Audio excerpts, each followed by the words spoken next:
Hi, my name's Keith Cooper, Northlight Images, and this is a brand new ET-8550 that we bought, as a business has bought it, since it's for Karen's office. But I'm going to be doing some experiments on it, expanding on some of the profiling I did, looking at various issues with the printer, and well, basically occasionally taking it out of Karen's office, which is what it's for. I have literally just taken this out of the box, so it's still got all its miles of tape on it. Now, I've got a whole stack of videos I did from when I had the printer here originally, when it was a new printer, and I've got detailed review. I've got lots of videos looking at different aspects of it. So I will put a link to all of those and the written review. Please do have a look at the written review, because as well as being a very long written review, it has a complete list of everything ET-8550 and 8500 that I've done. Now, 8500 is the same as this, but just not as wide. They really are that similar. So if you've got a question on that, have a look at the written review. It also has a list of all the papers that I have produced profiles for. Now, the profiles are available on request. Have a look at the papers I've done. I will be doing some new papers, but that very much depends on what papers I've got here from testing and various things like that. So I will be trying to do a few different papers. But anyway, I'm going to install the drivers and do the setup from this MacBook Pro. This is running system 15.1, so this is running the latest system, and I want to make sure that I don't accidentally install the AirPrint driver. Now, I looked at that in the previous stuff, but obviously not with a new system like this. So I just want to go through the process. As I say, this actual video will be quite, chopped about, will not be have the detail of the previous setup one. But anyway, I've got all my inks. These bottles, they go in here. Here are the ink tanks. I've got, as I say, miles of blue tape to remove. These inked bottles, they are keyed, by the way, so you can't put the wrong bottle into the wrong slot. I believe, it might be possible if you jam them in, but really this setup process is very simple. This is one that, don't worry about it. You should have no problems whatsoever. If somebody says, oh, it's difficult to set up, I'm going to say, what were you doing wrong? It really is nothing to worry about. You notice there are two blacks in this. One of the key points of this particular printer, and one of the reasons why it's still the only printer I've ever specifically made a recommendation to get, hence spending our own money on getting one, is that there are two blacks. Now, there's a matte black for plain paper and art papers, and there's photo black ink, and there's the dye colours. Now, it turns out, and this is something I discovered when I did the previous review, was that if you select the VFA or Velvet Fine Art Media setting, you get both blacks being used. Now that suddenly produces much more interesting results. Now, have a look, as I said, at that written review. There's a review video as well. Quite a long one, because I cover all of the stuff that goes into this. It's a good printer, but it's there are a few complexities that you need to know that it works better with profiles. So if you want to make great looking prints, then you'll need to get profiles for the paper you've got.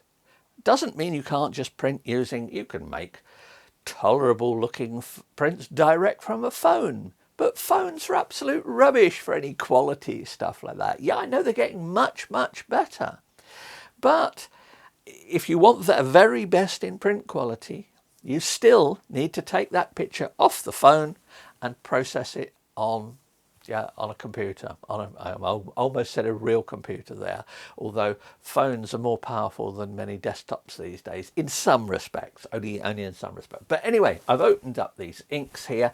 I'm going to take all the paper off. The paperwork you get with it, there is a handy sheet here which outlines the process that you go through. I have gone to Epson.sn There are codes and things over this. There are sort of QR codes. If you insist on doing, you can do this with a phone if you like. You don't need it connecting up. It's not connected or plugged in to start with. You don't plug it in until you've got everything ready to go. The setup here, if you go to epson.sn, put the model number, i.e. ET-8550 8550. There are a few other numbers elsewhere in the world, but 8550 or 8500, which is, as I say, the smaller version, it will give you a display here. I've got one that says setup. I've also got one that's entitled Fun with Printing, which, well, we'll see what Epson's version of fun is in this. But anyway, that's just lots of different versions in different languages. There is an important piece of paper here that reminds you if you ever need a password for doing anything on this. There is a little label inside which has a password on it, which may be needed for some bits. Not for normal setup. This is for web access and certain types of things. There is a DVD, CD, software disk. I won't be using that. I believe that has Windows stuff on it. There is a large plastic bag as well, comes in the pack. The large plastic bag is if you need to send the printer anywhere. Now, there are precautions to take when preparing it for shipping, but in general, you can ship this. But it comes with a large plastic bag just in case. So keep your box. I have not checked this printer out, obviously. One of the things to do when you get a new printer is absolutely to test it out, because if you have got a fault, and it happens, if you have got a fault, you're going to get a much better response going back to somebody after a few days and saying, hang on, this printer, and there is in the UK, there is a free 5-year warranty from Epson. If you have to take it back or something, do it sooner rather than later. Don't go on for a month or so going, oh, it's not quite right, it's not quite right. If it don't work, it don't work. Accept it. It's a pain. Yes, it happens. I hope obviously this one's okay. I would imagine Epson are hoping that this one is okay as well. But it happens. Anyway, tapes, everything else off. Don't forget there are little bits of tape inside as well that you will find. Oh look, there's 2 more pieces of tape. I'll put those down there. This blue tape, by the way, is quite useful. I use it for stopping the front door of this Epson P5000 popping open accidentally. It's good tape. Yeah, there's a lot of it though. Epson have a warehouse full of blue tape. Canon, incidentally, have a warehouse full of orange tape. And there we have all the tape. As I say, don't forget bits inside here. The front lifts up. This is for access inside here for filling the inks. There is a scanner on this. Not a bad scanner either. I've got in the original review a look at scanning a watercolour print that somebody had made, and scanning that and producing a greetings card from it. I know quite a few people do cards with this and various things. So there's the scanner and there's the bits here. Now, clear this lot up and it's time to power it up and follow the instructions. Really, it guides you through the process. Well, cleared everything, double checked I've got all the blue tape out the way, plugged it in, and here we go. This has a nice display on it. Somebody was asking me about recently, saying how much they preferred the Canon Pro 100, which is quite an old printer. 200 is one that I tested, and said, you know, this one, they obviously didn't like it. Remember, printers are very much a personal choice. Have a look what they do. Some will be better for you than others. This one we're going to have in English. Scan the code to set up. Well, I don't have a phone anywhere near me. Continue, set up without the app. I have no idea what the app does. I believe I looked at it on the other one, but yeah, too much hassle to find where my phone is. Yes, I am one of those people who does not habitually carry a mobile phone with them. A dying breed, I believe. Anyway, this will take a little while. It's doing things. The print head is shipped. It has, and the tubes that connect it to the ink tanks, they have some liquid in them, which for shipping. that is going to need to be sort of flashed through. So the setup here, once this gets going, it will no doubt ask me for ink. And if I remember rightly, the first ink is the matte black. That's the photo black. There is grey. And there we have black. See the start here bundled with the, to complete the initialisation. Okay. When filling, proceed. Essentially, I've got the details here on the website, and what I want to do is fill the inks. And it reminds you not to squeeze the bottles. You just put them in. I know the temptation, when you take the top off, you think, oh, I'm going to tip this up. Is any ink? No ink comes out. Don't squeeze them. The top is keyed to fit in the particular socket. So that's done that one there. And you may get a bit of ink left afterwards. Keep an eye on the levels of these as you use them up, because there is no specific ink sensor here. Don't let it run dry is the key for it. Now, let us fill the ink. Lift that one up. And the tab there, 114, 114, that's the type of ink that's used for it. There we go.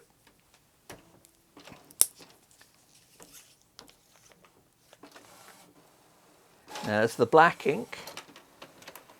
Well, it's obviously doing something, but there's the black ink, which can be the first one. As I say, they are keyed to stop you putting them in, but do check that you've got the right way. See, look, nothing comes out.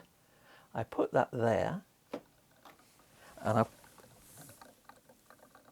don't know if the microphone picks up that, but you can hear the sort of slight plugging noise as the ink goes in, and you can also see the level rising in the little display here for the ink tank. These printers, I know a lot of people who use them fairly regularly and still have not got past the first ink set that came with it. One of the reasons I like this printer for people who want to get into printing photos, would like to experiment, but find the ink costs slightly off-putting for cartridge-based printers.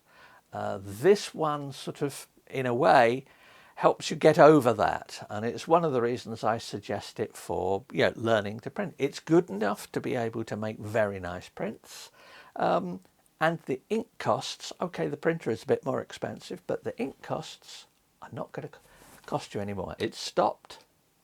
There we go. No ink comes out, and yeah, there's a bit in there still, so we'll keep that for topping up. Seal it up, and we go to the next one, which is the photo black. So pop that one down, pop that up there, photo black. We'll go through the same process, pop that, and there it is. I can hear it filling, and I can see the level rising here on the display. Well, there we are. There's the last of the inks. That's the grey ink put in. Just pull that out. Let's say there's a little bit left in it. You can top the ink off at any time. The thing to do to remember, just pop that little cap back there, the thing to remember when you top off an ink, that you need to let the printer know via the menu here that you have filled up an ink, because otherwise it won't know that you've filled up the ink, and it will get its calculations out. But it's a simple thing to do, to go through here and do that when you do it. So we can just close that, close the printer again, and I click on proceed. Gives you a little how-to thing here. Proceed, goes through all the inks, which I've done. Press OK for 5 seconds. 1, 2, 3, 4, 5. There we go. Make sure that all the colour inks are filled up. Yeah, yes, I'm sure people can. It is possible. And this is one of the reasons why it says press it for 5 seconds. It's possible to get this wrong. It's difficult to get it wrong, but I know from what my previous careers was in usability research, human factors, ergonomics, or UX as it's known now in computing stuff. And I know that it is possible for users to do absolutely anything that you've never even thought about. So yes, it's possible to get this wrong. People will get it wrong, but I can't see much more what Epson can do. I've gone through all the steps. I've done the "are you sure" bit by sort of holding the button for 5 seconds. Make sure all the inks. Start button to start ink charging. Do not load any paper or do anything. Basically, leave it be when you press start. Here we go. It's now initializing the printer. And it says this takes about 7 minutes. It's taking ink from here through the lines, it's running them through to the print head, it's flushing out that shipping fluid for the print head. Why is there shipping fluid in it? You don't want the print head to dry out. Drying out print heads is never good, so they have a liquid in them. That liquid is actually better because these are shipped around the world quite often by air freight as well as by container. And, we get lots of classic printer whirring noises because they're shipped around by air freight. They may be exposed to low pressures and cold. Certainly not in the in the hold of a plane. You wouldn't want to be in there.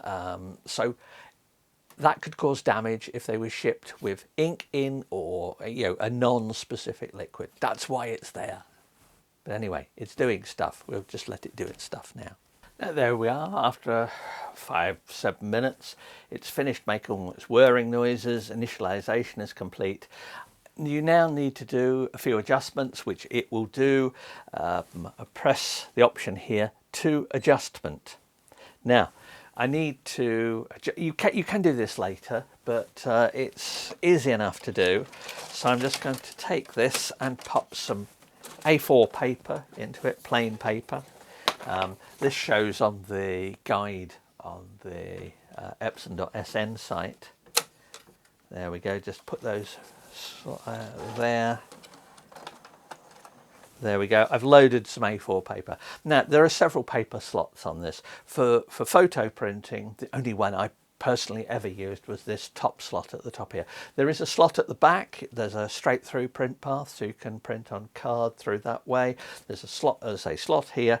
There is a CD loading slot here where you can put that in. You can't, as far as I know, I will double check, but you can't print on plastic cards.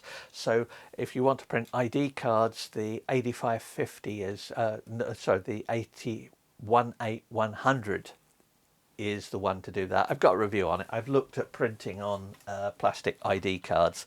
If you want to print on plastic ID cards like that, then this ain't the printer for you. Anyway, let's pop that back into there. Right. Let's just go here. It's detected paper, A4 plain paper. Yeah, that's okay. That's fine. Now I'm going to do the adjustment. Perform a print head nozzle check to check the print quality. Print that. It's going to print it on A4 paper. And here comes one of my favourite little bits. I know, the motorised bit that comes out. Well, it's making what I'd call printing noises. Paper feed has worked, so we know that bit all works. And there is your standard nozzle check. Incidentally, if you have a printer like this and you're only using it intermittently, set a diary reminder every 2-3 weeks to do a simple print like this on plain paper. It uses very little ink, it exercises the printer and helps maintain a healthy printer.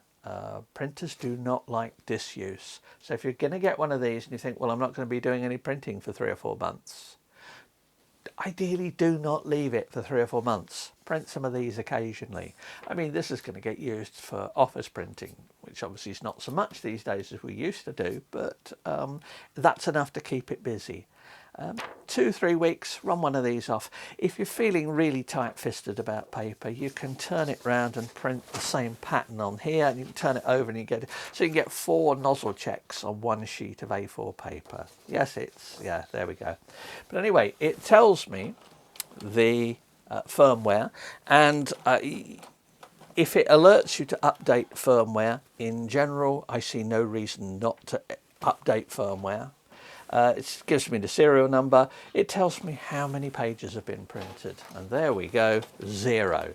First time printing, no date on it either. So there's no, so that is a fresh printer, as it were. It's all is okay. Now we know that it's working. That's the print that tells you it's working. We'll do the adjustment. Perform 5 types of alignment in order. Load 6 sheets of A4 plain paper. This is where I wonder, have I loaded that many sheets? No, I've only loaded 5 sheets. We'll do one of the alignments on this sheet here. I'm going to put this back in. Remember, the paper is turned over, so if we put it in that way, it gets reversed when it goes through. So hopefully we should have enough sheets of paper in it. Let's just slide that back under there.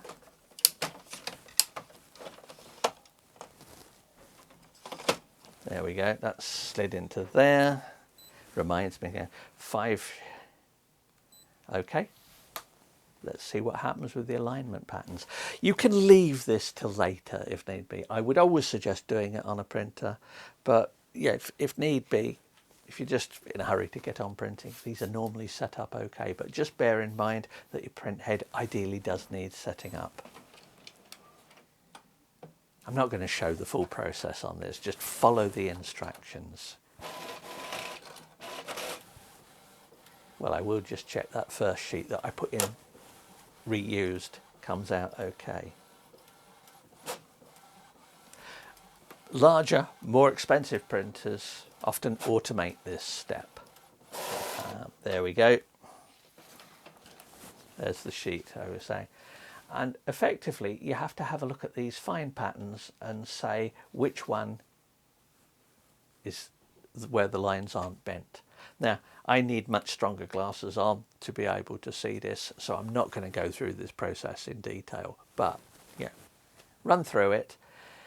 Don't expect the differences to be glaringly obvious. They shouldn't be. The heads are pretty much aligned and set up to start with, but this is just some fine tuning for better quality. So there we are. I've done the alignment check. Now the alignment check is fiddly. I'm sure Epson have tried to make this as simple as possible, but you have to look very carefully at patterns and see whether there are lines or gaps and find out which is the best. Now that's one for alignment. There's another sort here where you have to look at the patch. Which of these patches here, rows of them, has the fewest, maybe not none at all, but the fewest thin line vertical lines on it. Now, in looking at these, I've gone through them and I've just made a mark next to each one so I can enter the numbers into here. I can see that almost everything needed a very slight adjustment. This is something that's worth doing, as I say, when you set up a printer new. I would, if you use the printer much and you're using it for photos in particular, where this does make a difference with, you know, sort of smoothness of tonality, I'd suggest doing this again after 6 months. You just need 6 sheets of plain paper to run it through. It takes 10-15 minutes. As I say, it is fiddly. Use a good light, use magnifying glass if need be, or something, or a loop, whatever, to get. And don't expect precision. You may find that 2 of them seem to be roughly equal, in which case go to the extremes and see. If I find that, say, the 4 and 5 here are both looking good, I'd look at 7 and 2. If 7 is much more obvious than 2, I'd bias the choice this direction a bit. Use your judgment on it. Don't expect clear-cut, obvious answers. Every time I do that, and I've done this for a lot of printers, every time I do it, I find myself second guessing myself, is this the best way of doing it? As I say, bigger, more expensive printers have automated systems for doing this. They have sensors built in and things like that. You're not going to get it in a relatively cheaper printer. Still a good printer, but a relative one. But it is worth doing, particularly if you're going to be printing photos, because photos with large errors, a flat tone in, are prone to showing banding. And this is aimed at reducing that, at getting the printer set up optimally. Any printer like this is composed of lots of parts assembled together that hopefully the tolerances, everything just works, but there will be some degree of variance in it, and that's what you're trying to iron out with this. This is not something you need to do at all often. I would always suggest doing it at least once when you set the printer up, but if you move the printer about, if it's put in the back of a car and bounced around a bit, not good for printers, but if you do that, run an alignment check on it. That will show whether anything is out of place and things like that. But anyway, that's the physical setup. Now to go on to the actual setup of connecting it to something, because the printer itself works fine.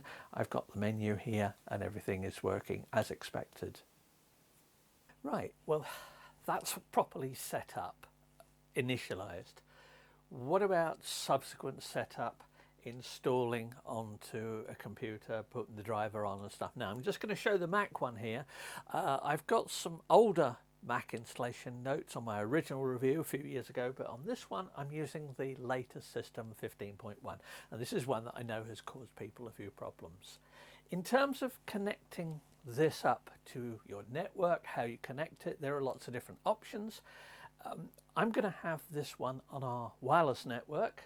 It shouldn't have much trouble, since the particular base station it's connecting to is about in the corner of the room there, but this is going to be up in Karen's office, which I know, so that's up there, so that should work fine. Now you can connect it to wireless network using the codes, the access code to connect in. There are various other ways. You can use a WPS button if your router's got something like that on it, or I used a very simple way of setting up, going through wireless here, using a temporary USB cable. You connect, when it tells you to, you connect a USB between here and the laptop. Now this laptop happens to be on the wired network at the moment. I use it elsewhere on wireless, but it's gigabit Ethernet, so it runs, if it's here, I have it on the wired network. Enables me to pull stuff from other machines much quicker than do it on wireless, certainly with the setup I've got round here. So this is a simple setup. The easy way of doing it is just to take a USB cable, do that. It does it fully automatically, and then it even tells you unplug the USB connector and away you go. It's now configured. First thing this did after I'd done it is it wanted a firmware update. As I said earlier, definitely firmware updates are to be applied to printers like this. There are all sorts of little tweaks and things. Now, somebody did kindly send me some information on some of the content of these. I have to have a look at that, and I'll put that in some notes at some point. But the printer itself, I've just downloaded the setup software. Now, this is the same stuff going from the website that was connected earlier. So I fire up the software that's downloaded for it. As ever, most of these things you'll need to put passwords in quite regularly, because certainly compared with older Mac systems, it's much more security conscious in making sure that things that are on your computer that connect with the network have to actually ask for permission. Now you will get quite a lot of little boxes popping up, and this is, yeah, I'm talking the Mac one here. Incidentally, if you're installing on a PC, I'm told it's quite easy, but I've not used one this century, so this is purely looking at Mac stuff. If you use the PC, go to the install software, follow the instructions. It should be just as simple as in fact, maybe even simpler in some respects, because you don't have the AirPrint problem. But anyway, I've set this up, I put my password in, and away we go. It comes up with the, it reminds you that even if you've already set the printer up, this is installing a driver here on this laptop. You still need to run the software. So when I install it on one of my other machines over there, I will need to run this software again. And since they're both Macs, I will need to take care that I don't actually set up AirPrint by mistake, which is very easy to do. But anyway, going through this, I turn off the collection of product usage information. Call me paranoid if you like, but if Epson want feedback from me, watch my videos, read my articles. I give you more than enough feedback in that without monitoring what my machine's doing. Now, I don't distrust them, but no, I'm not inclined to do that. But anyway, here we go, Epson installer. Can I find devices on local networks? Yeah, sure you can. How else are you going to connect to stuff? You know, some of these may strike you as very obvious, but do not, in an abundance of caution, go, oh, I don't know exactly what that is. I'm going to say no. You're going to get things like this pop up several times. So there is the installer, and it asks you to be careful. Have you finished installing all the ink tanks? And you actually have to click a yes, I've done it. So much as in the same way it wouldn't let you progress beyond the setup bit without holding a button down for 5 seconds, they really are trying to make sure you've actually done what you said you were going to do and what you're supposed to do to set it up. As I say, I know from my own experience of usability testing in the past in that you know, people will find ways around the most well thought out setup techniques and will find ways to break it. It's one of the reasons actually that companies send me software and devices to break, as it were, because I've got that much experience of usability testing. I can go, oh, let's see what happens if we do this. Oh, it doesn't work. So there you go. It's one of the reasons I got into doing a lot of this testing in the first place. But anyway, go through that.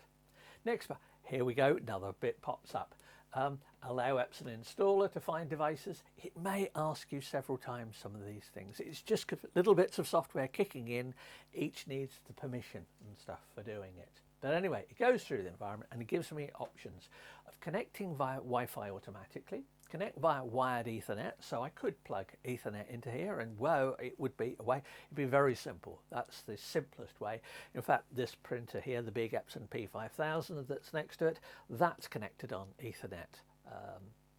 In general, I will connect most out. I'm testing downstairs. I've got a Canon Pro 1100. That's plugged into the Ethernet. It's just easy to do. But wireless does work. I didn't used to test stuff on wireless, but now it's more than reliable. People use it. Certainly if you want to connect phones and things up to it, it's dead easy to do. But anyway, I could connect just by USB cable. So I go for the connect to Wi-Fi automatically.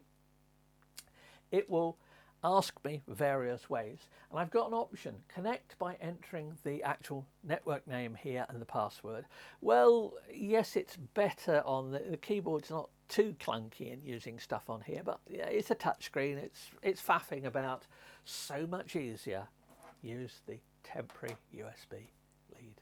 Plug that in, or you can connect using the WPS button.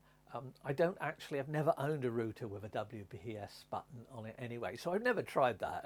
I'm assuming it must work very well, since lots of people, it obviously gets mentioned every so often. Anyway, I've plugged in this into here, and another pop-up, allow accessory to connect. Do you want to connect Epson series to this Mac? Yes, obviously I want to connect it. So once again, we have to allow that. Now, it then goes through setup in break. It does various bits and pieces. It obviously talks to this talks to, and whatever. It falls into the category. We don't need to know what's happening. It's just using this as a reliable bit of communications between them. I have to enter an administrator password. That's for the printer. The password, remember, is on a sticky label just inside here, so you need to lift up here to check the password. I think it was an 8-digit number or something like that. Can't remember, but anyway, it's on a little note in here, so we do that. Then it pops up a message saying remove the cable. Well, yeah, there we go. That's the cable. So this is a pretty standard printer cable. These have not changed. This is one that is years old. I can tell from the colours on it. Probably from back when Epson used to include USB cables in the box. It's USB-B, the printer connection, to USB-A, this old flat type. Now, because I haven't got any of those on this laptop, I have sitting here and various other places around the office a whole load of USB-A to USB-C adapters. It worked just fine. In fact, that's the quickest way I've ever done of setting up wireless on a printer. It just worked very quickly, so no problems there. A bit more hassle if you want to enter the settings here. So if you take it somewhere else and want to connect to a network, you'll almost certainly have to set things up here. Unless you take a laptop as well with you. But anyway, it comes up after that, load of software to install. Now, some of the software I've already got on here, things like Epson Print Layout, which I've downloaded, which I've used for testing other things. So I've already got that, but I need the driver. There are also scanner utilities. Remember this as a fairly good scanner on top of it. Epson Photo Plus, which I've got no real use for, but it's a useful printing tool. Scanning software, Epson Connect software, can't remember what that one does, administrator software, all the various bits of paper. Just download them, they're not that big. So we go through those, we download those, it downloads them. Now I get a window pop up. This is the browser that was open before.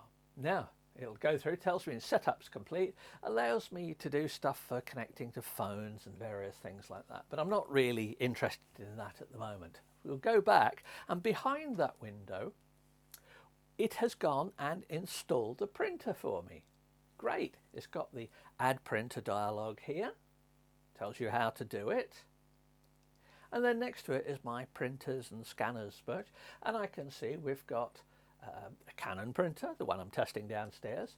We've got at the bottom of the list a Canon, just because I put Z in front of it, and you'll see why in a moment.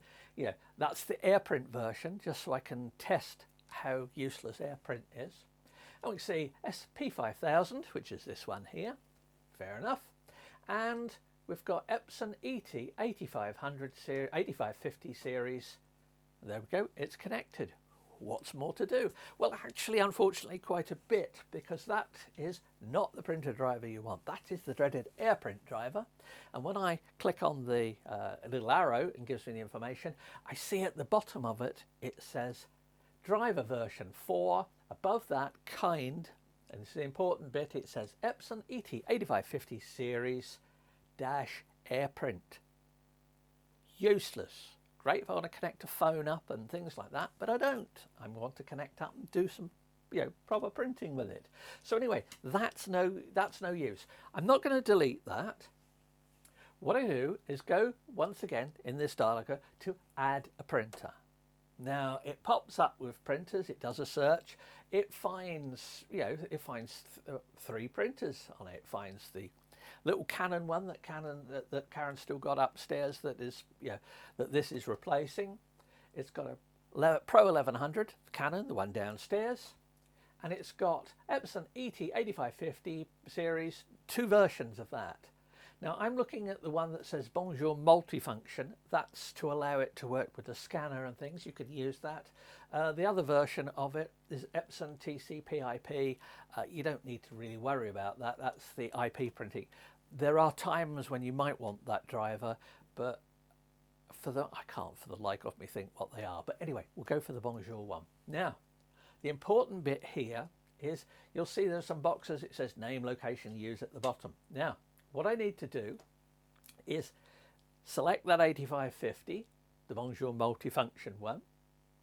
Name, you'll see it says Series 2. That's because it's added the 2 on the end because it thinks it's a second driver. You can have multiple drivers for the same printer.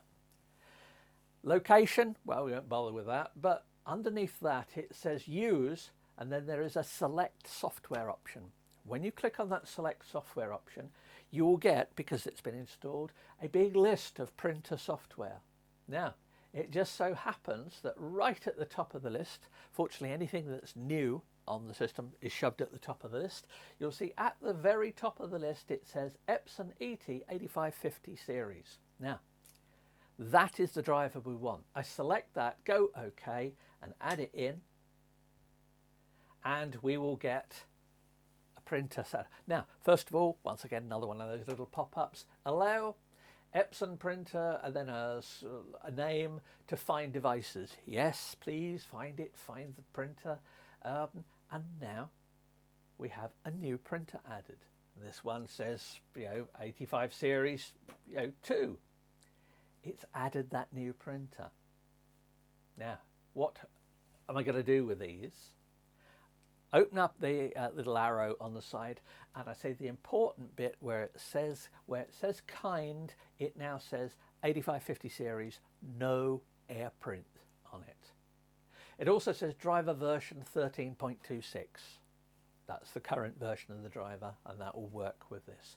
So we now have a driver set up.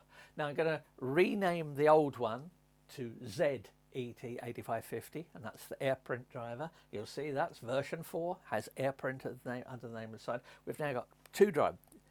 I would, unless you're going to do some testing or something, there's no real reason to keep the AirPrint version. You can just delete it, particularly if you're going to select it by mistake. If you do keep both and suddenly discover that your printer driver options have all vanished, that's a hint that you've accidentally selected AirPrint, because it's not much use. But anyway, that's a driver installed. That's the AirPrint problem. Then it popped up one saying checking ink initialisation status. I have no idea what that's doing there, but it says do not use the printer during ink initialisation. Well, we've already set the printer up and everything. Presumably it's just double checking that the printer is set up correctly. I don't know. You just leave it be, and then off we go. I'll just check the options by clicking on the printer itself to see what options are available. Once again, a little pop-up asking me, allow Epson printer command, something to connect. Yes, I want that. And there are your normal printer options. Everything's set up. Once again, it says driver version 13.26. That's the one that we want for it.